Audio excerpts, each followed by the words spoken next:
Our top story today from thegatewaypundit.com. Elon Musk drops a truth bomb on Washington's corrupt money machine. Quote, "This is really going to get me assassinated." We're covering this story and so much more here on the Gateway Pundit's Week in Review.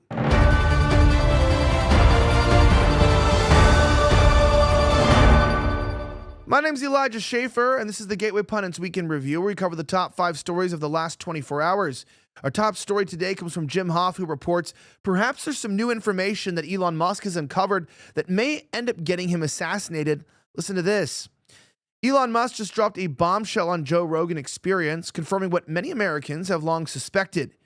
Washington, D.C. is a cesspool of corruption, and the Democrats are the primary beneficiaries. I think maybe 3/4 of the graft is Democratic.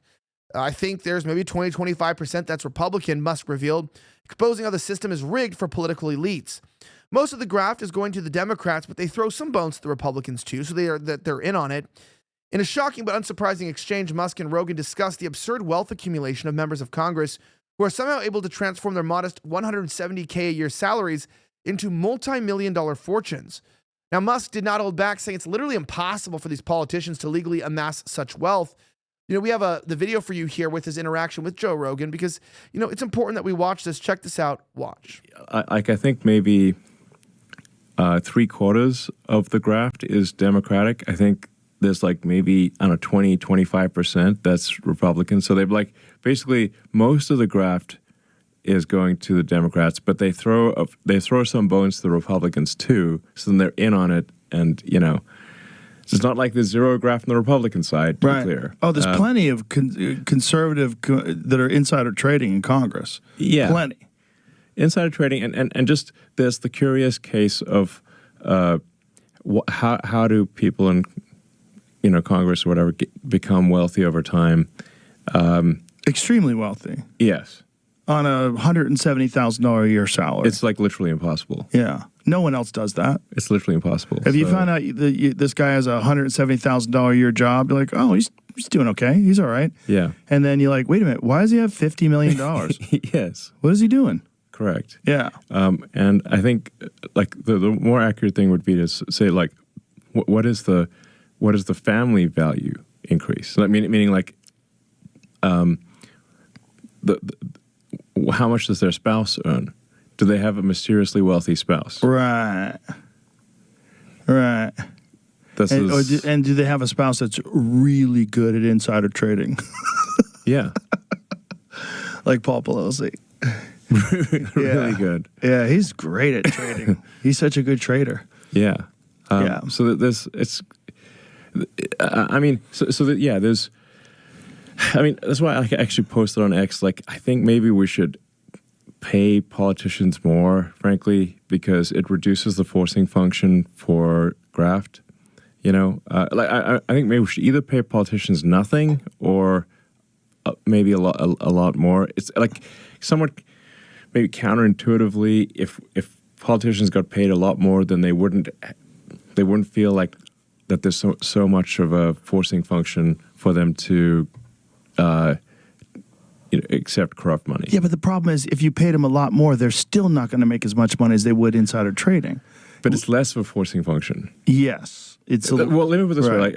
If you say somebody's got a, let's say they got some kids in D.C. and it's expensive. It's expensive place to live.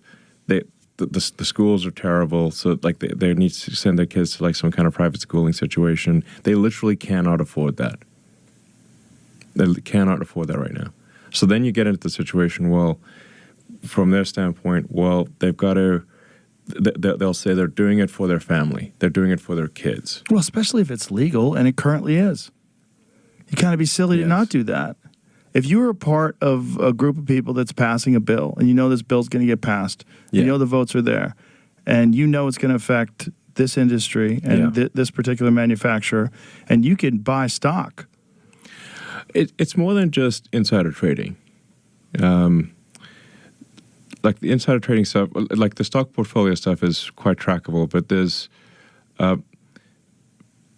it's a lot more than insider trading.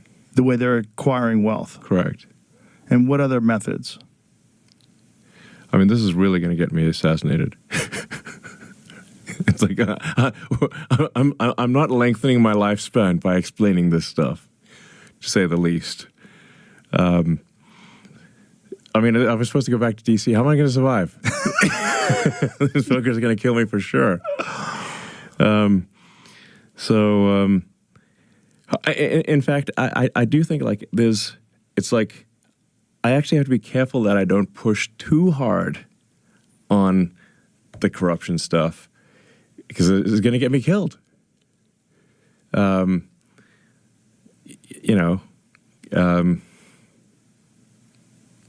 Yeah. It's like I was actually thinking about that on the plane flight over here. It's like if I push too hard on the corruption stuff, people get desperate. Is the issue, right? Then they say like, okay, if the money flow cuts off, then okay, they can't afford school for their kids, right? Then they're like, well, fuck you, I'm going to kill you for my kids, right. Type of thing. Yeah. Then it's like, oh, geez, okay. Did you ever see that video? I think it was an O'Keefe video. Yeah, okay, so what's pretty crazy about this is, yes, they probably will end up trying to kill him because that's really what's going on here. If you don't play by the rules, then you end up going into the grave is pretty much what I'm trying to say. Now, have you ever wondered what happened to legendary Chuck Norris? Well, I recently saw a video that he made and I was shocked. He's in his 80s and he's still kicking butt and working out and staying active. What's even more shocking is he's stronger, can work out longer, and even has plenty of energy left over for his grandkids. He did this by just making one simple change. Now, he says that he still feels like he's in his 50s, and his wife even started doing this one thing too, and she's never felt better. She says that she feels 10 years younger, her body looks leaner, and she has energy all day. Wouldn't you want to feel that? Don't you want to feel 10 years younger? I know I do. Well, Chuck made a special video that explains everything. Make sure that you watch it by going to chuckdefense.com/pundit or by clicking the link in the video below. It'll change the way that you think about your health. Once again, that's chuckdefense.com/pundit, chuckdefense.com/pundit, and click the link in the description below to watch the video now. You won't believe how simple it is. Watch this method by clicking the link in the description box at chuckdefense.com/pundit, chuckdefense.com/pundit, links on the screen and in the description. Watch that video if you want to feel younger today.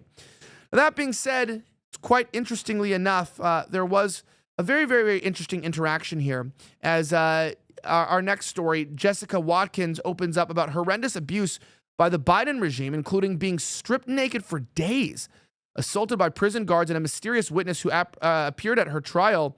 Jim Hoff reports that Jessica Watkins is a U.S. veteran and a recently released American political prisoner who was charged with a litany of offenses after she walked into the U.S. Capitol on January 6th, assisted police, and then left the building 23 minutes later. Jessica is a part of the Oath Keepers organization, and she was arrested on January of 2021. During her torture while she was confined, Jessica was stripped naked and left in a cell with lights on for 24 hours a day for 4 days. She also suffered physical abuse by the guards while she served time in prison. Now, we have a copy of this segment of the interview with her. It is pretty graphic, I will warn you, and the exchange is somewhat disturbing. But I do encourage you to realize this is what's happening under the Biden regime, or well, it was happening, and it could happen again. Watch. That you committed no violence that day. I'm sure they had time to look at some of that video. Certainly they did, during their investigation. But so they took you in then when you drove back? You turned yourself in? Where did you turn yourself in at? Yep, I turned myself into the Urbana Police Department. There was a policewoman on the back patio, and we went up to her and talked to her and said, "Hey, I'm here to turn myself in. I'm wanted on a federal warrant." She was like, "Okay." Wow. So she went, so she's like, "Well, let me take some of your information." She looked it up in her little laptop or whatever. She said, I don't see anything. I think you guys are good. And I told her, I was like, "I don't think you understand. Like, they just threw flashbangs out throughout my house and shot out the windows of my house and stuff. I'm pretty sure they want me." She's like, "Okay, well, let me call the FBI headquarters and I'll see." And she's like, "Oh, yeah, they want you." So they detained me, but they were very sweet. And then the FBI came and they booked me into Montgomery County Jail, which was the first time I had ever been behind bars. Oh my God. That's just horrible. And that was back in January of 2021. And then, so how long they kept you there? They moved you around. Can you tell us a little bit about your? Sure. I did. They did my arraignment. they did and I was in solitary confinement everywhere I went. So they did my arraignment, and then I waived my right to a bond hearing until I got to Washington. So I moved from there to the Butler County Jail, where I was severely mistreated. I had a broken arm. I had a broken arm on January 6th. And so they took all my protections away, and my arm was visibly deformed, and still green and purple. And so they booked me into the Butler County Jail, and they just gave me an ACE bandage, and then they took that away. And they said, well, we don't think you need anything. And there was no bed, there's no nothing. I'm literally sleeping in a tray on the floor. And so after a couple of days of this, I ended up saying, like, hey, if you don't fix my arm, I'm going to go on a hunger strike. And as soon as I said that, they stripped me naked. They threw me in this glass booth. They paraded me through the jail without any clothes. Like, it was very humiliating. And then they stuck me in this glass booth in the intake lobby. And then they left me there for 4 days. The lights wouldn't turn off. They'd wake me up every 15 minutes, and they would harass me. Oh my God. And for days, I just cried and cried. And I didn't understand why any of this was happening to me. And so I was charged originally. I think it was my charges. I think that's why they felt it was okay. Because initially, the FBI charged me with conspiracy to maim police officers. And eventually the grand jury looked at the charges and dismissed them and said, she didn't do that. There's no evidence whatsoever she did that. And grand juries don't dismiss charges very often. And so it was really kind of astonishing. But like hours after they dismissed those charges, they came in and let me out of that booth. And then I transferred all over the country until I got to the DC Gulag. It took me about a month. And then you were there for quite a while.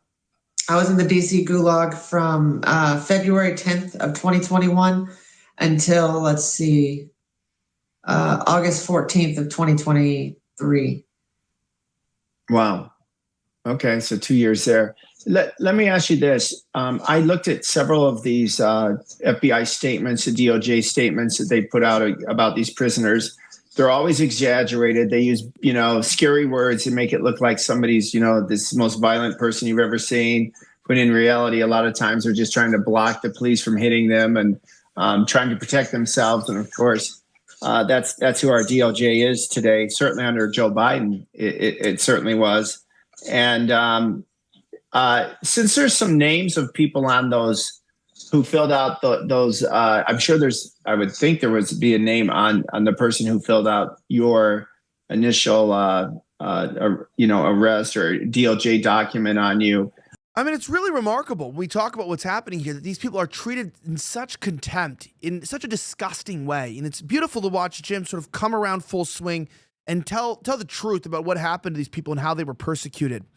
And that being said, Tucker Carlson just recently issued a withering response to Zelensky's Oval Office meeting, warned Ukraine serious crimes will soon come to light.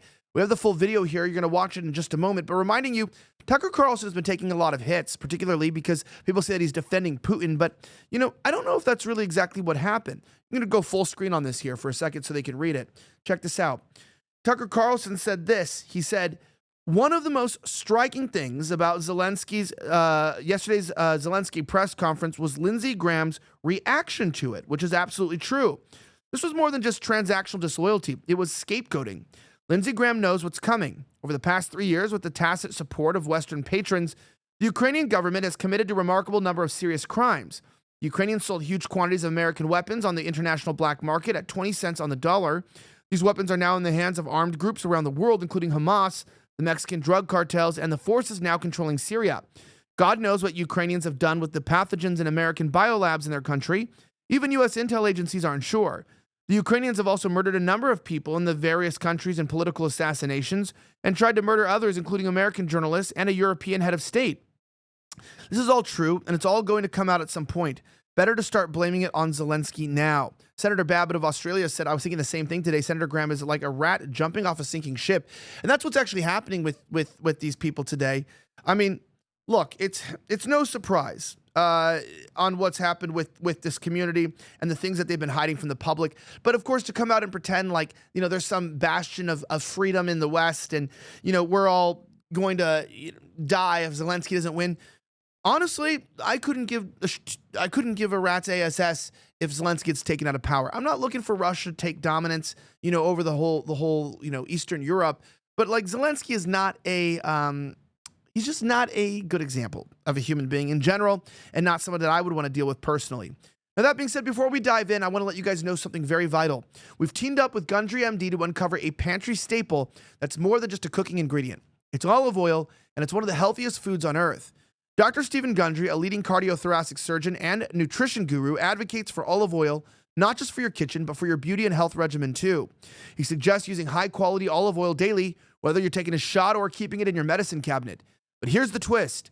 Not all olive oils are equal. With so many brands out there, how do you know which one truly benefits your health? Well, Dr. Gundry has researched this extensively, and his findings have gone viral. He's here to guide you through the maze of olive oil choices. Watch his eye-opening video now at getolive1.com/pundit or find the link in the description. That's GETOLIVE, the number 1.com/pundit. See how the right olive oil can transform your health and beauty routine. Don't miss out on this life-changing information. With that being said, Minnesota pizza chain kicks out group of Republicans and Trump supporters. Deeply sorry owners now attempting damage control. Listen to this.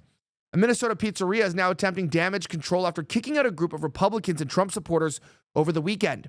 Reports of the incident began circulating on social media on Saturday after the group of Republican staffers and activists were expelled from the facility on the grounds that they did not accept political events.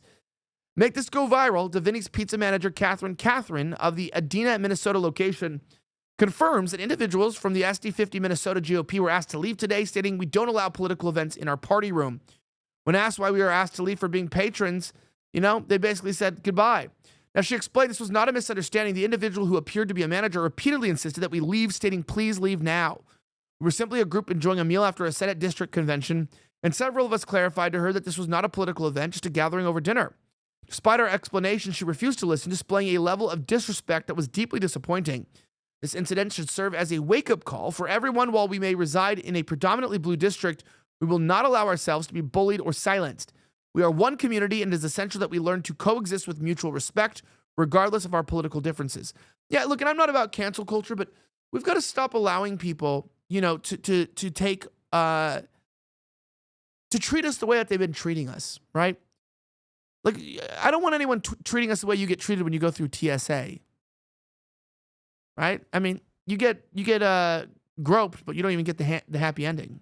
It's just like it's an expensive experience without a lot of excitement. But overall, speaking about this stuff, I think we got to talk about the truth here. What's been going on in this country and with these people is disgusting. We're tired of being treated like second-rate citizens. Now, that being said, fireworks. Pete Hegseth crushes Hillary Clinton after she suggests that he is cowering to Vladimir Putin. We have the full video. It's the article here. Pete Hegseth responded after she said, "Wouldn't want to hurt Putin's feelings." And he sent a picture of her here. Ooh, killed her. That being said, it turns out Defense Secretary Pete Hegseth absolutely crushed Hillary Clinton on Sunday after she suggested that he is cowering to Russian President Vladimir Putin. Twice failed presidential hopeful Hillary Clinton taunted Hegseth on X when she posted an article written by Gizmodo titled, "Trump's Defense Secretary Hegseth ordered Cyber Command to stand down on all Russian operations." The Trump administration is actively trying to de-escalate tensions with Russia as Ukraine President Vladimir Zelensky stubbornly digs in his heels and refuses to negotiate a peace deal. British Prime Minister Keir Starmer is calling for boots on the ground in Ukraine, and warmonger Hillary Clinton is attacking Hegseth for moving towards de-escalation. It appears that the U.S. no longer considers Russia a significant cyber threat, according to multiple news reports on drastic policy reversal. Cybersecurity outlet The Record originally reported that under Trump's new defense secretary, U.S. Cyber Command has been ordered to stand down from all planning against Russia, including offensive digital actions. Now, that being said, Hegseth responded with a picture of then Secretary of State Hillary Clinton trying to reset relations with Russia. Clinton was famously photographed presenting Russia Foreign Minister Sergei Lavrov with a reset button, but she bungled that too. That's so crazy. There it is. There's the reset button. It's an oldie but goodie. Anyway, if you like these reports, don't forget to support the Gateway Pundit by joining our mug club. Grab one of these amazing mugs. They're nutritious, delicious. You can eat them. No, you can't, but you can drink anything out of them. They've got weight. They're embossed. They'll complete your life. They'll fix your marriage. They'll make your kids love you again. Trust me. I can't back up those claims, but I said them.